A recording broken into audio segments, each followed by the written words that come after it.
بسم الله الرحمن الرحيم. الحمد لله رب العالمين،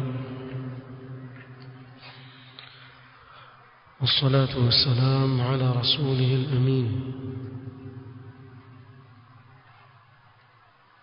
محمد وآله وصحبه أجمعين، أما بعد.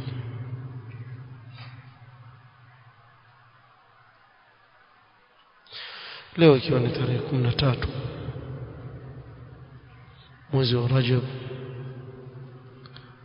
mwaka 1445 katika silsila ya darasa za sira ya Mtume sallallahu alaihi wasallam tuendelea kuizungumzia safari ya Mtume sallallahu alaihi wasallam ya al-Isra wal-Mi'raj na yale aliyoyaona Mtume sallallahu alaihi wasallam katika safari hii. Ingawa nakumbusha tena kuwa hii mada imeingiana tu na mwezi wa Rajab, sababu tuendelea kusoma sira sisi mwaka mzima. Kwa hiyo sije yule anayesikiliza akasikia tarehe ni Rajab akafikiria hii darasa imewekwa special kwa ajili ya mwezi wa Rajab kwa sababu tukio hili limetokea mwezi wa Rajab. Si kweli. Tukio hili halijulikani tarehe yake iliyotokea, na wengi leo sasa hivi watumiana ujumbe kuwa kuna fadhila kadha tarehe 27 ndio usiku Mtume sallallahu alaihi wasallam alikwenda safari hii. Haijulikani tarehe. Kuna kitu kimoja ambacho sana wanacho ahlul bid'ah na hawezi kuwarekebisha kwa sababu wao ni khubatha aslan. Mtu yote akiwa ni mtu wa bid'ah, hii khubath lazima anayo, uovu lazima anao, khabith.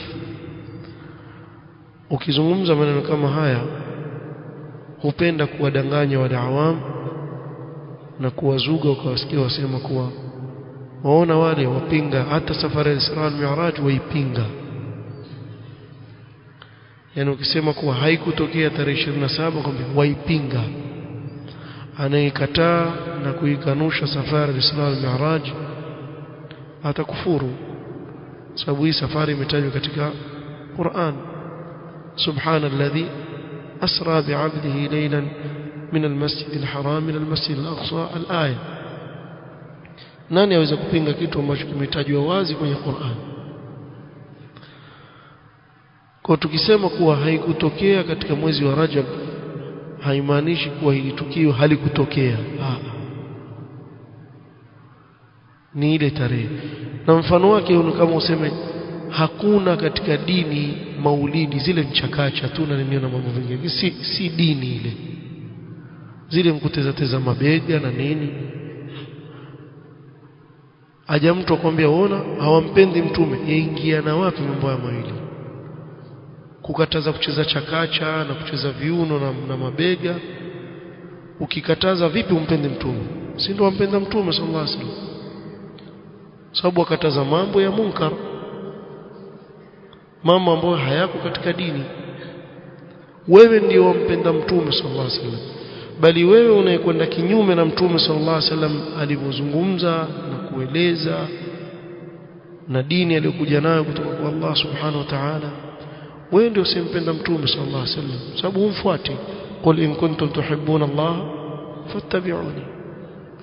Kwa hii khubth ambayo iko kwa khurafiyin zaidi, kuwa jambo fulani likikatazwa au watu wakibainisha kuwa jambo fulani halikuthibiti kwa namna hii, hugeuza yale maneno kisha ukawaambia wale awamu maskini kuwa hawa wanapinga ili jambo likutokea au hawa hawampendi Mtume sallallahu alaihi wasallam.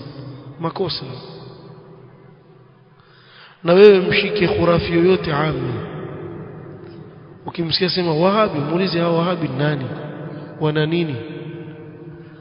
Mwanzo mpaka mwisho maelezo utakayokuambia itakuwa ni urongo. Mwanzo mpaka mwisho ni mambo ambayo amelishwa maskini na wale mashaikh su, akayachukua vile vile na yeye akaanza kuyaeneza. Lakini hutapata moja la kweli, na hili nakuhakikishia. Muulize yote, mbona bwana wewe uswali msikiti ule? Kwambia wale bwana wana taabu sana, wale hawampendi mtume. Hawampendi mtume, mbona uswali? Mbona umwabudu Allah subhanahu wa ta'ala kwa njia hiyo alikuja na mtume Muhammad sallallahu alaihi wasallam? Na mengine mengi ambao wao husema. Kwa hii nitambii na nitaitoa kila siku mpaka Rajab iishe. Hii tambii nitaizungumza kila siku. Naogopa watakaokuja baadaye wakisikia maneno yangu wajiwadhanie kuwa mimi nimeizungumza hii mada kwa sababu ya Rajab. Kwa hiyo kila nikisema leo ni Rajab, sio, nitakumbusha tena kisha ndo nisomeshe. Si kwa ajili yenu nyinyi. Haya maneno yarekodiwa, yatasikilizwa baadaye. Hata baada ya sisi kuondoka kuna watu watakuja kusikiliza, wasije wakadhania wale waliokuwa kule nyuma walikuwa wakisherehekea mwezi wa Rajab. Hatukusherehekea, tumpinga.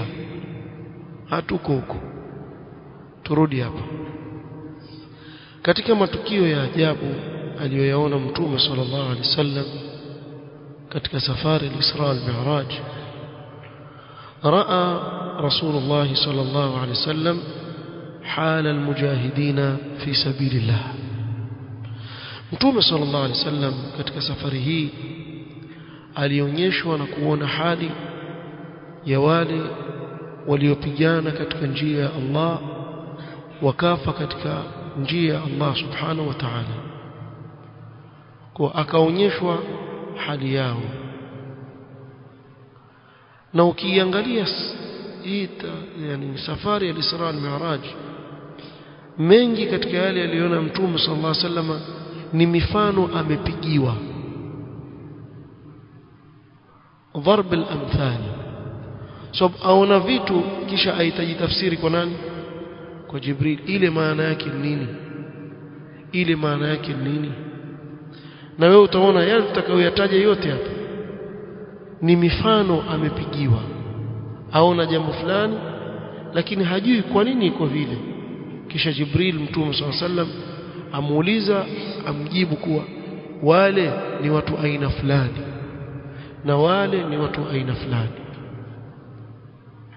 faraa qauman yazra'una fi yawmin wa yahsuduna fi yawmin kullama hasadu 'ada kama kana.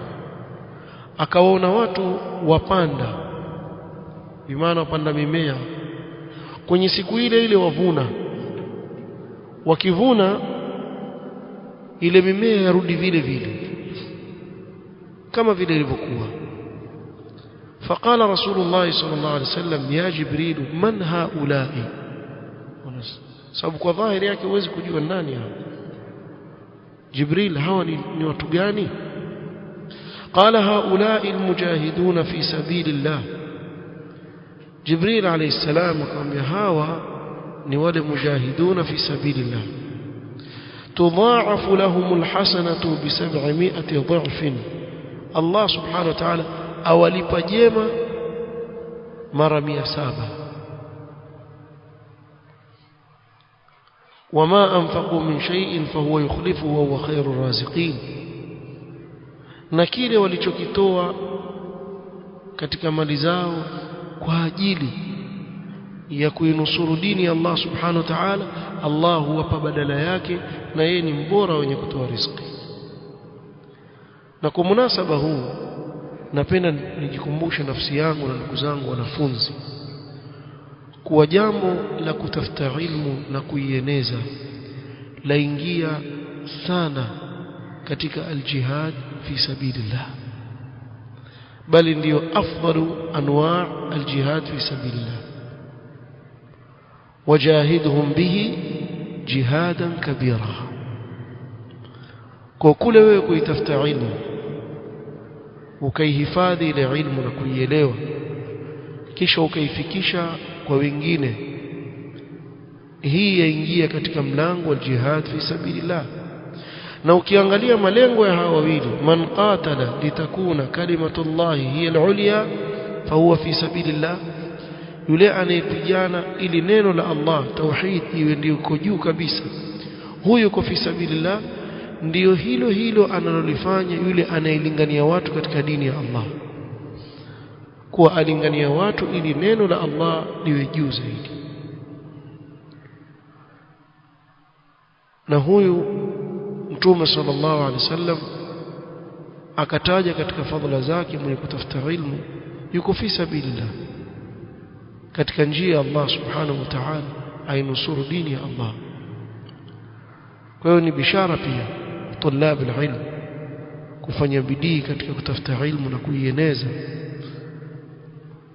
mpaka kufikia maulama kutoa fatwa kuwa katika kifungu cha zaka yajuzu kukipeleka kwa tulab alilm, kuwanunulia vitabu, kuwanunulia vile wanavyohitajia katika kutafuta ilmu.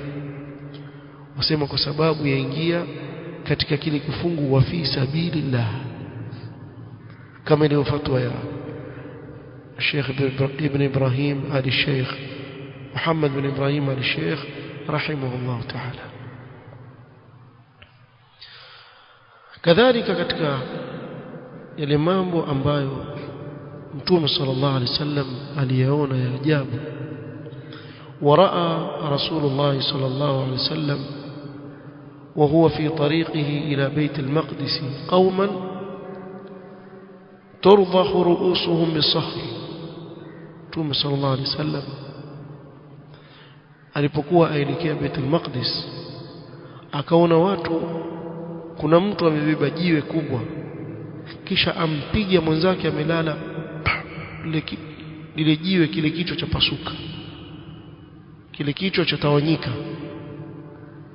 كلما رضخت عادت كما كانت, kila kile kichwa kikipasuka charudi tena kawaida. Kisha yule bwana ampiga tena jiwe, ampasua tena, kichwa charudi kawaida. la yafturu anhum min dhalika shay'un, hapumziki na kule kupigwa lile jiwe. Kila kipigwa jiwe apasuka charudi tena, kila kipigwa jiwe pasuka charudi tena.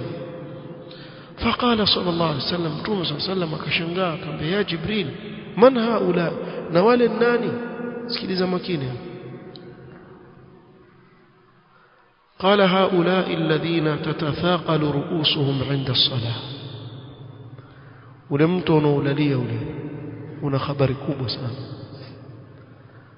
Hawa ni wale ambao wakati wa swala vichwa vyao ni vizito, walala, hawaamki kwenda kuswali.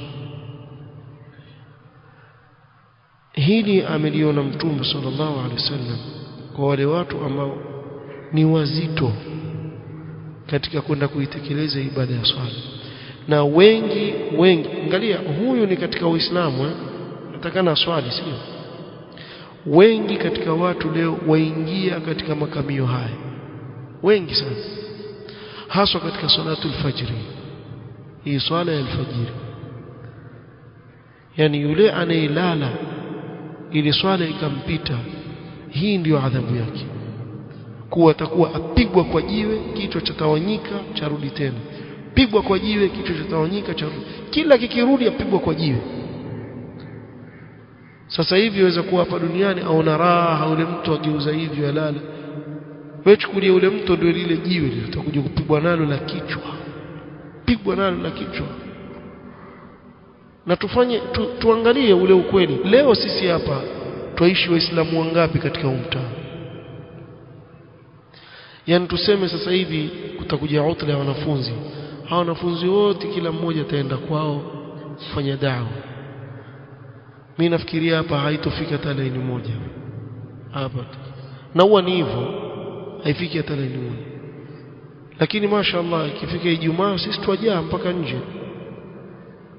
Tuchukulie nusu ya ule msikiti ni watu wa kupita njia wamekuja tu, ile nusu ya pili iko wapi?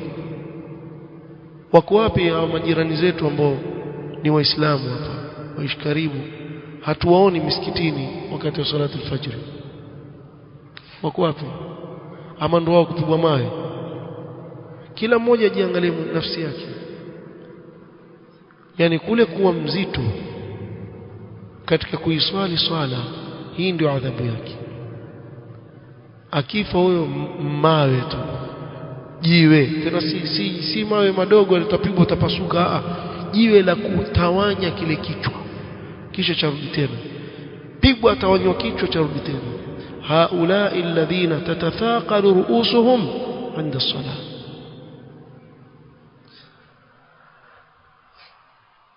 Jambo la kuacha swala basi ndio hatari zaidi. Kule kuacha swala hatari yake ni kubwa zaidi. Yatosheleza Mtume sallallahu alaihi wasallam kusema kuwa baina ar-rajul wa baina ash-shirki wal-kufr tarku as-salah. Baina ya mtu na kuingia kuwa yeye ni mshirikina ama ni amekufuru ni kuiacha swala. Kiacha swala basi wal iyad billah kufr. فمن تركها فقد كفر. kwani katika yale aliyoona Mtume sallallahu alaihi wasallam. ثم أتى رسول الله صلى الله عليه وسلم على قوم على أقبالهم رقاع وعلى أدبارهم رقاع يسرحون كما تسرح الأنعام ويأكلون الضريع. jamaa wana viraka kwa nyuma na mbele, kisha hao watu wenda mbio kama wanyama tu. yakuluna ad-dhari' wala miba, miti ya miba. laysa lahum ta'amun illa min dhari'. na dhari' ni chakula cha watu wa motoni ambao ni miba. wakila yale miba yashika kwenye koo zao, hayapiti kuyasakama kwenye koo. والزقوم كذلك ولا chakula cha watu motoni الزقوم. na الزقوم asli yake huwa kullu ta'amin yaqtulu, ni kila chakula ambacho ukila cha kuua lakini kule hakiui. sasa la yamutu fiha wala yahya, yani hali ya watu motoni mbaya, yeye hayuko hai wala hakufa, yuko katika hali mbaya sana. si maiti si maiti, na uhai gani ule wa adhabu namna hiyo. ala zaqum warafa jahannam, na mawe ya moto wa jahannam wayatafuna wala. فقال رسول الله صلى الله عليه وسلم من هؤلاء يا جبريل؟ هو الناني يا جبريل؟ فقال هؤلاء الذين لا يؤدون صدقات أموالهم. هو ni wale ambao hawaitoi zaka ya mali yao, hawaisafishi mali yao kwa kutoa zaka, ndio hao. na sadaqa hapa ni zaka, sababu zaka ndio wajibu na sadaqa ni mustahab, na mtu ataadhibiwa kwa kuacha kile ambacho ni wajibu juu yake kukitoa. ثم أتى النبي صلى الله عليه وسلم على خشبة على الطريق. Mtume صلى الله عليه وسلم njiani akakuta khashaba, jibao limeketi njiani, la yamurru biha shay'un illa qata'tu, hakuna kitu kitapita karibu pale isipokuwa lile bao lililo pale litamkata nguo yake au nini. فقال رسول الله صلى الله عليه وسلم ما هذا يا جبريل؟ قال هذا مثل أقوام من أمتك يقعدون على الطريق فيقطعونها. وتلا قوله تعالى ولا تقعدوا بكل صراط توعدون. akamwambia Jibril, akamwambia Mtume sallallahu alaihi wasallam, hawa ni watu katika umma wako, watakuwa wakikaa njiani. Jamaa waweza kukaa magrupu hivi njiani, hawachungi zile adabu za njia, mpaka watu kupita pia ni tabu.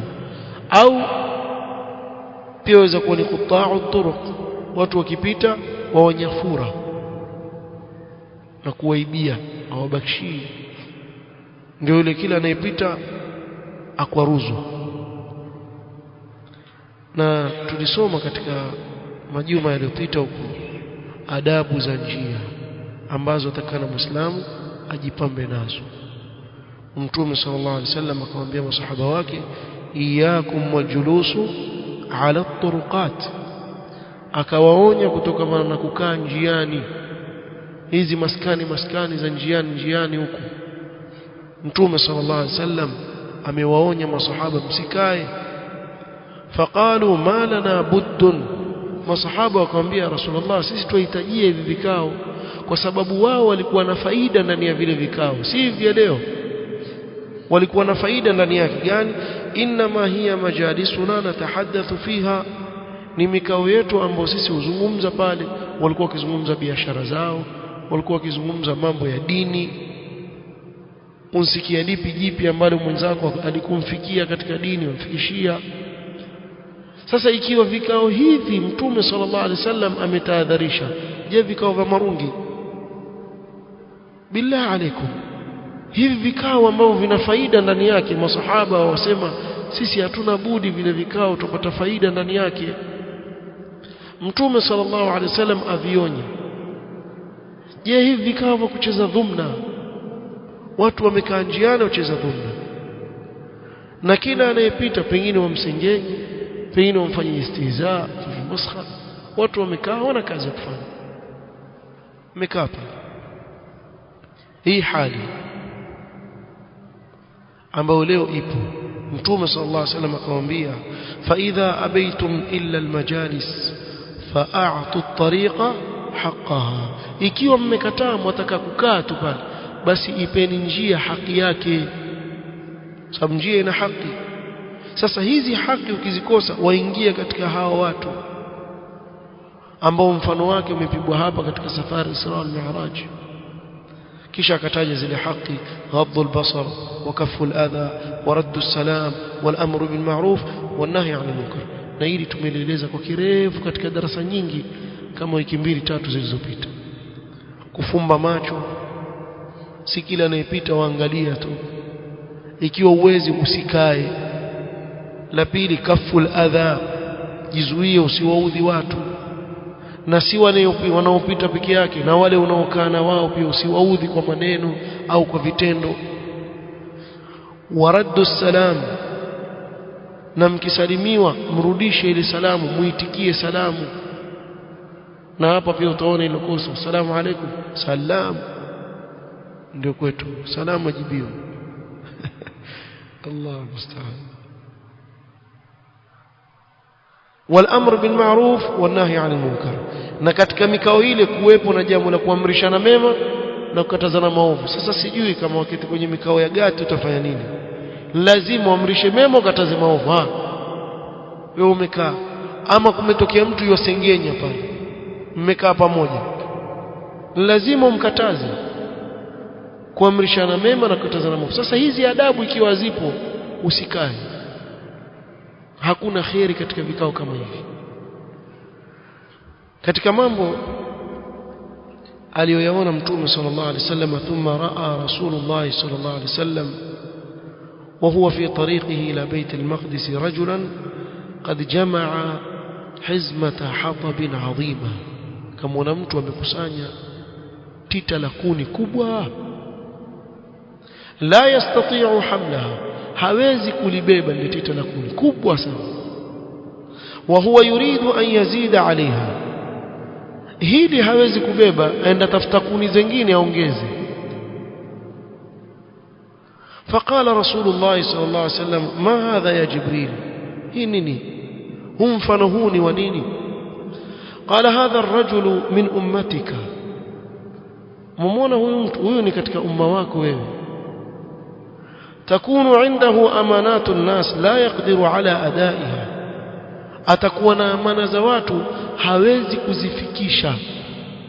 Wa huwa yuridu an yahmila alaiha, na bado atakuziongeza nyingine.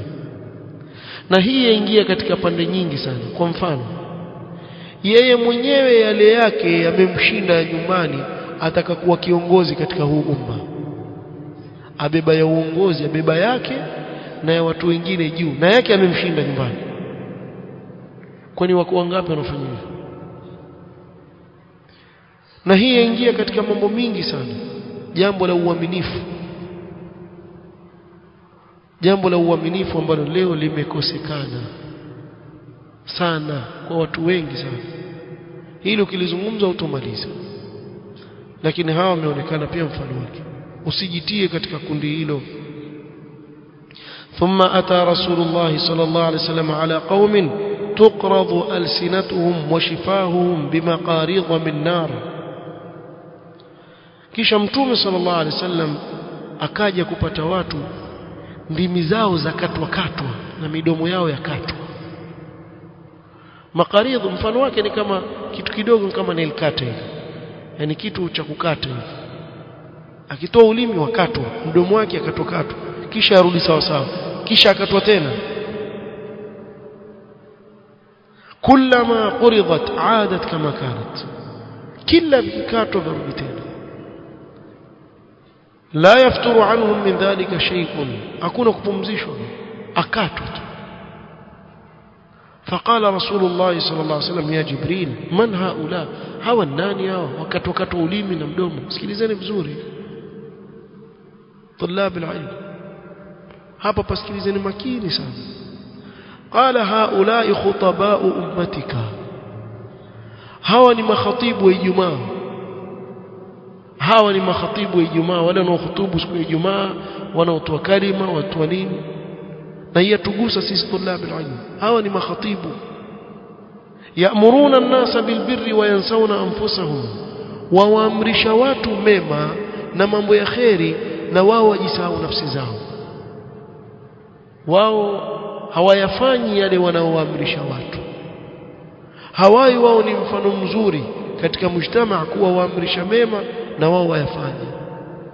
Lakini yeye ataamrisha jambo, yeye alifanya, akataza jambo, yeye alifanya.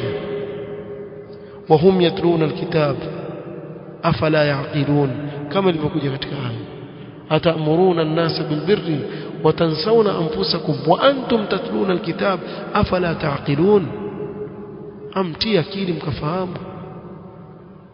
Na hapa mtu asije akasema kuwa kama hali ni basi nisitoe khutba, na wewe utakwenda una yako pia. Usione ndio usalimika kuwa usoma ilmu kisha ukasema kwa sababu mimi naogopa niwe nasema kile ambacho sifanyi. Wewe fanya kile unachokisema.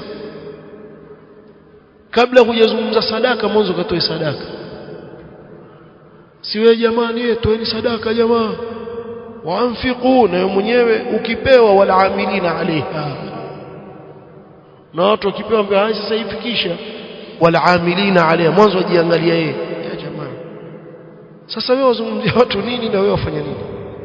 Kuwa wewe mfano mzuri kwa watu, anza wewe, na usikataze jambo ikawa wewe ndio wa kwanza kulifanya. Wakataza hili, wakataza hili, wakataza dhulma, kumbe wewe ni dhalim.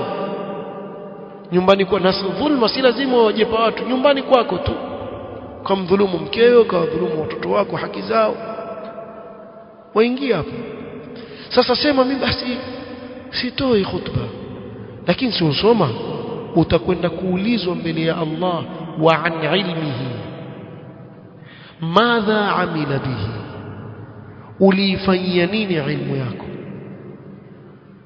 Na katika kile ambacho utakana ukifanyie kazi ilmu ni kuwa hutakikani uifiche ile ilmu. Kule kuna man katama ilman, bado hujakimbia, uko hapo hapo. Cha sawa mfanye nini? Tekeleza yale unaoyasema, si kusema tu ndio usalimike.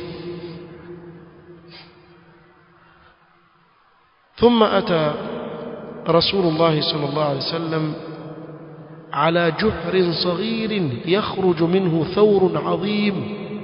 kisha mtume صلى الله عليه وسلم akaja kuona tundu ndogo hivi, pametoka gombe kubwa kweli kweli. Ngombe yule thaur wa kiume mnono mkubwa ametoka kwenye tundu ndogo hivi. Tumesema kuwa mambo aliyoona Mtume sallallahu alaihi wasallam katika safari ya Isra al-Mi'raj, ameona mambo ambayo ni mifano apigiwa na Jibril amfasiria. فجعل الثور يريد أن يرجع من حيث خرج فلا يستطيع. yule ng'ombe dume lile ng'ombe likawa lataka kurudi kule lilikotoka, yani kwenye ile tundu ndogo, lakini hawezi kurudi kwa sababu ile sehemu ndogo, lakini anatokea pale pale. jambo la ajabu sana. فقال رسول الله صلى الله عليه وسلم ما هذا يا جبريل إنني؟ قال هذا الرجل يتكلم بكلمة عظيمة. huyo ni mtu ambaye atamka neno kubwa, neno baya kubwa likasababisha maafa na balaa, thumma yandamu alaiha, kisha ajuta, kwa nini mimi nasema lile neno? fayuridu an yaruddaha wala yastati', ataka kuliregesha lile neno lau kama sikulisema mimi, lakini hawezi, lishatoka. lile neno likishatoka huwezi kurudisha.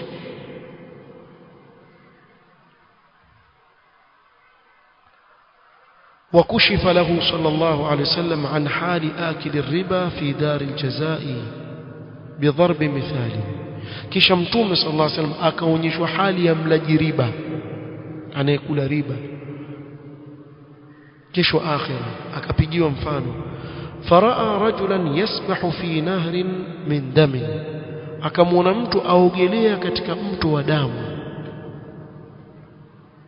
wayulqamu alhijara, kisha kuna mtu amekaa pale ufuoni, yule akija ataka kutoka kwenye ufuo, yeye ameketi ana mawe madogo madogo hivi, ampiga nao kwenye mdomo wake.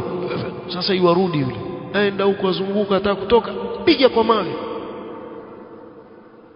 فقال رسول الله صلى الله عليه وسلم من هذا يا جبريل؟ قال هذا آكل الربا, huyu ni mlaji riba. Hii ndio hali yake, aogelea kwenye kidimbwi, kwenye mto wa damu, akitaka kutoka apigwa kwa mawe mpaka arudi, hawezi kutoka. Hii ndio hali yake. katika mambo ya ajabu ambao aliyaona Mtume sallallahu alaihi wasallam, thumma raa Rasulullah sallallahu alaihi wasallam Musa alayhi salam wa huwa yusalli fi qabrihi, akapita akamuona Musa yuwaswali kaburini mwake, kamuona Musa kwenye kaburi lake yuwaswali. فقد أخرج الإمام مسلم في صحيحه عن أنس بن مالك رضي الله عنه أن رسول الله صلى الله عليه وسلم قال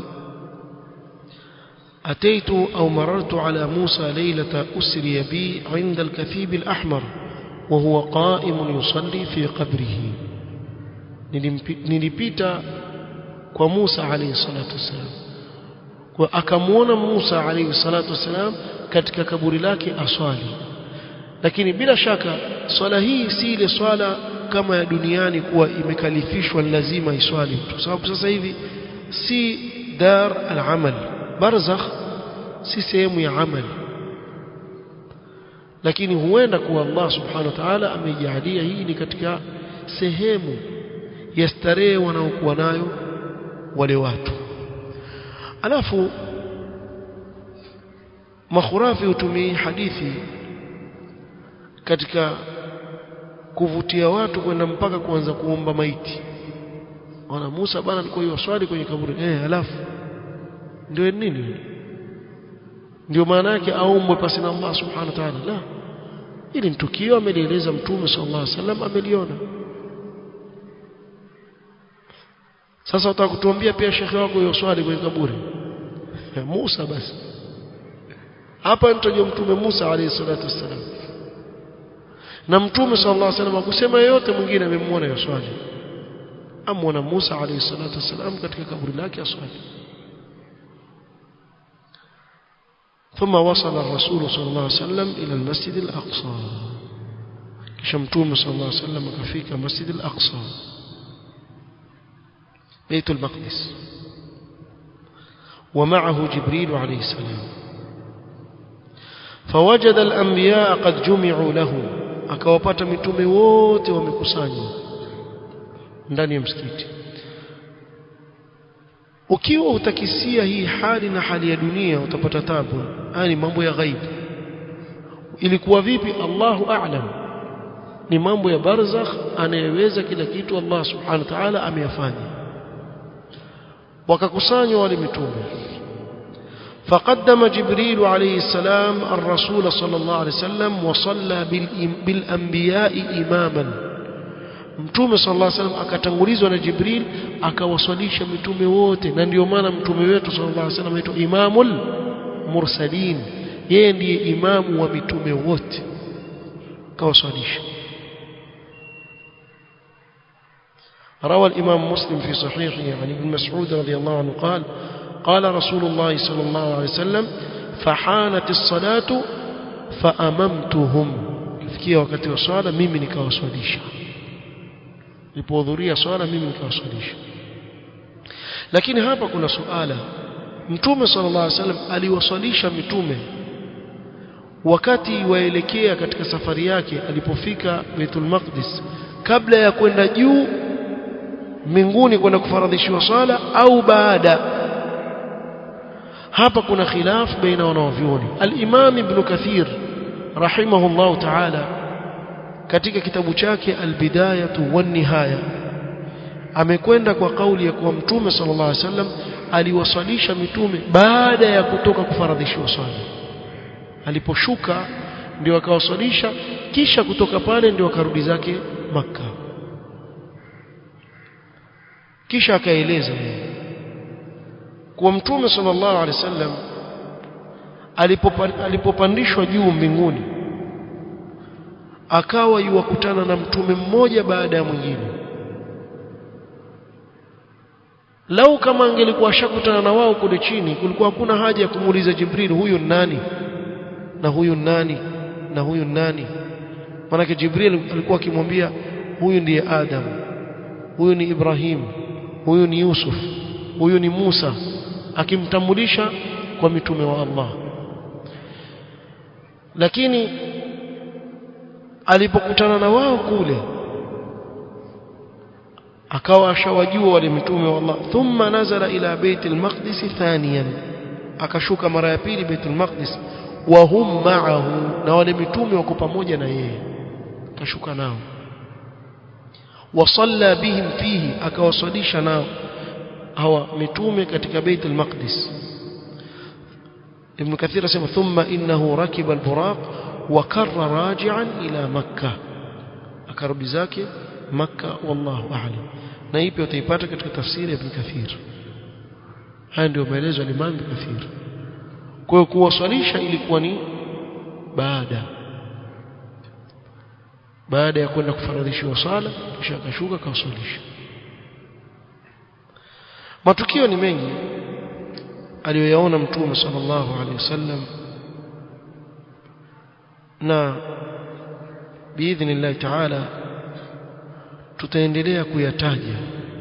Ni mengi sana, tutaendelea kuyataja yale ambayo Allah subhanahu wa ta'ala atatuwezesha kuyataja, kisha tueleze yale aliyoyaona wakati akiwa yuelekea katika mbingu ya 7 kwenda kufaradhishiwa sala katika vikao vitakavyokuja. Naktafi bihadha alqadr, wallahu ta'ala a'lam. Subhanaka wa bihamdik ashhadu an la ilaha illa anta astaghfiruka wa atubu ilaik. Barakallahu.